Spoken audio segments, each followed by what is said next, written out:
Saludamos a Hugbert Roa, diputado del Partido Socialista Unido de Venezuela, candidato por el Estado Trujillo, candidato a la reelección. ¿Cómo te hablas, Amy? ¿Cómo te va? En batalla. ¿Cómo estuvo la actividad en la frontera? Estuvo muy buena. Estuvimos allí. La sesión de la comisión delegada. Fue en el municipio, en La Fría. Específicamente se dio la sesión de la comisión delegada, donde los presidentes de comisión pudieron debatir y seguir dando todo el respaldo, lo que es no solo al gobierno de nuestro gobernador patriota, José Gregorio Belmán Mora, sino a todas las acciones del gobierno nacional que hoy luchamos contra algo que venimos desmontando desde hace años atrás, cuando yo veía la entrevista anterior y hay cosas que se quieren tratar muy a la ligera y de verdad rayan en poco serias a la hora de tú explicarle al país. Por ejemplo. Bueno, decir que bueno, cómo se iban 600 gandolas, por supuesto. Aquí nadie niega que las mafias nos filtraron en distintas instancias.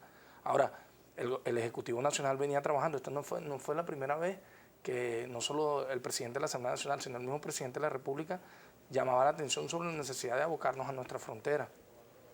Porque por allí sabíamos que venía la estrategia del bombardeo en seguir fortaleciendo la estrategia de la guerra económica. Negar que en Venezuela hay una guerra económica, yo creo que más prueba para muestra un botón. Lo que se viene montando y que se sigue orientando desde la frontera es algo que evidencia todos los planes desestabilizadores de la extrema derecha latinoamericana y que tienen sus alfines aquí en Venezuela.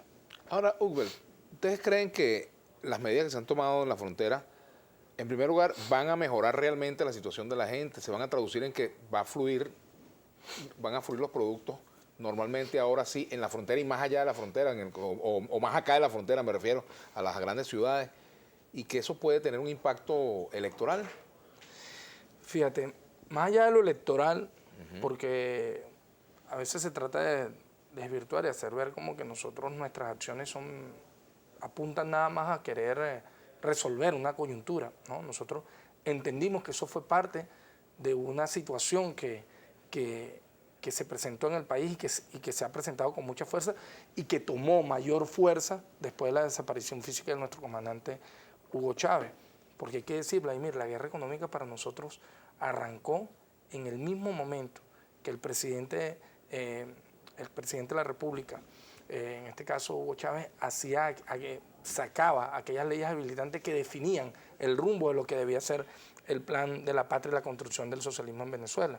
Más allá de que en ese momento no hablara de socialismo, pero sí de un estado de justicia y de derecho en Venezuela. ¿Por qué te digo esto? Porque allí nosotros sabemos que hay varios elementos importantes de definir. El primero, no solo ese juego perverso que se instala allí con la legalización de todos los elementos del contrabando que pasaban hacia ese lado de la frontera. Más de 3.000 casas de cambio formales, otras 2.000 informales, la legalización por parte de una alcaldía que vio la posibilidad de generar toda una burbuja financiera, porque hay que decirlo así también. Cúcuta prácticamente, cuando decían, no, ya Cúcuta superó los estándares de vida de San Cristóbal y de muchas ciudades de Venezuela, sí, pero es que ahí ocurría una burbuja financiera amparada en el lavado de dinero, porque hay que decirlo, la triangulación de dólares que ocurren allí, provenientes del narcotráfico, junto a todo un juego perverso de obtener bolívares nuestros para saquear no solo alimentos, combustible, materiales no metálicos, hasta la chatarra se lleva por allí. Mira, Vladimir, cuando tú sacas números, estamos hablando que puede superar los 50.000 millones de dólares el contrabando de extracción en Venezuela.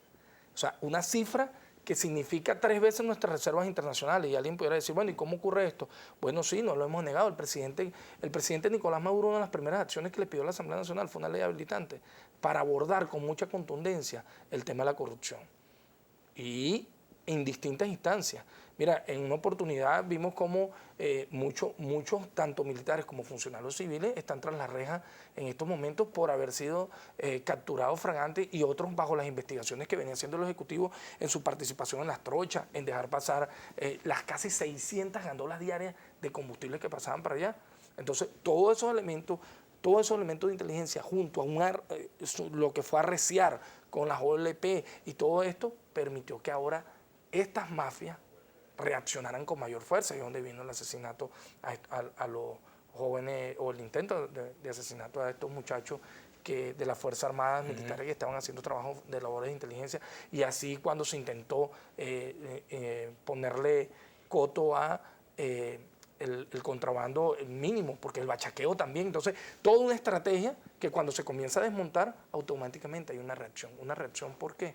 Bueno, Vladimir, prácticamente nosotros teníamos el 55% del combustible que se vende en el norte de Santander, porque no es Cúcuta nada más, son otras ciudades también. Ese 55% de ese combustible es proveniente del contrabando. ¿Es sustentable en el tiempo, Hugbert, del cierre de la frontera? ¿Ustedes creen que la frontera puede permanecer cerrada 3 meses, 6 meses, un año? Mira, yo lo que creo ¿Cuál es el plan? Yo lo que creo que lo que intenta hacer nuestro gobierno es sincerar la relación con Colombia. Es decir, nosotros no podemos seguir estando a la espalda, o Colombia no puede divorciarse de una parte de su país y querer pretender que los venezolanos resolvamos el problema de los colombianos. Nosotros lo hemos hecho por creer y creer tanto en los principios, en ser bolivarianos.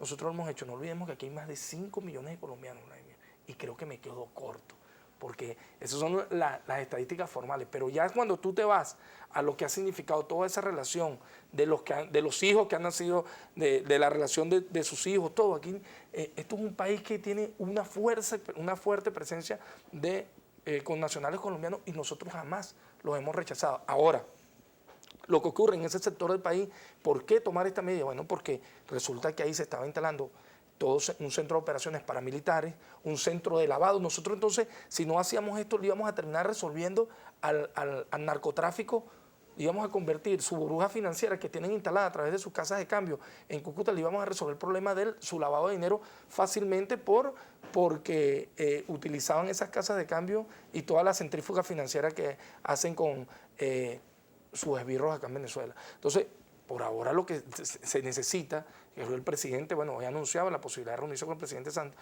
es necesario que se tomen medidas, porque yo quiero que sepas que hay más de 5 resoluciones de parte del gobierno colombiano, no solo de este gobierno, sino de esta alcaldía, sino históricamente el gobierno de Pastrana, el de Álvaro Uribe, que legalizaban todo lo que... Bueno, imagínate que el último debate que está dando el Parlamento colombiano es que se considere contrabando todo aquello que supere nada más, todo aquello que supere los $10.000 de costo. De resto no es contrabando. $10.000 de costo. Es decir, tú puedes pasar cualquier otra cosa por debajo de $10.000. Entonces yo creo que es parte de entender la situación, porque a nosotros tampoco nos van a llevar a imponernos que nosotros tengamos que aplicar medidas neoliberales para poder sincerar la economía como ellos aspiran. O sea, nosotros entendemos... Eso de, por ejemplo, de nivelar precios o de establecer una correspondencia entre lo que cuesta un producto aquí y lo que cuesta allá, eso no... Mira, nosotros, si una de las primeras... Hay una sobrevaluación del bolívar. Mira, yo lo que creo es que nosotros, si dimos un gran debate, y una de las grandes conquistas de la revolución bolivariana fue apropiarnos de la renta petrolera.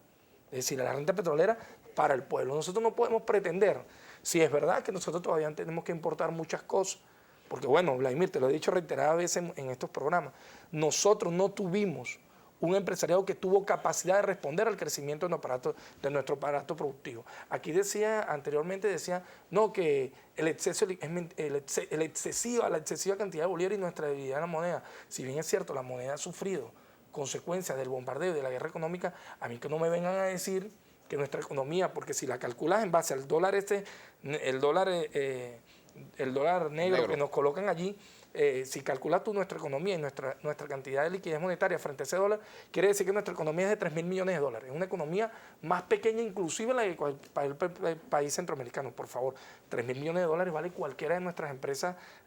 Amuay vale más de $3.000 millones. Tenemos que hacer una pausa, Hugbert. Al retorno seguiremos conversando contigo. Hugbert Roa, diputado del Partido Socialista Unido de Venezuela.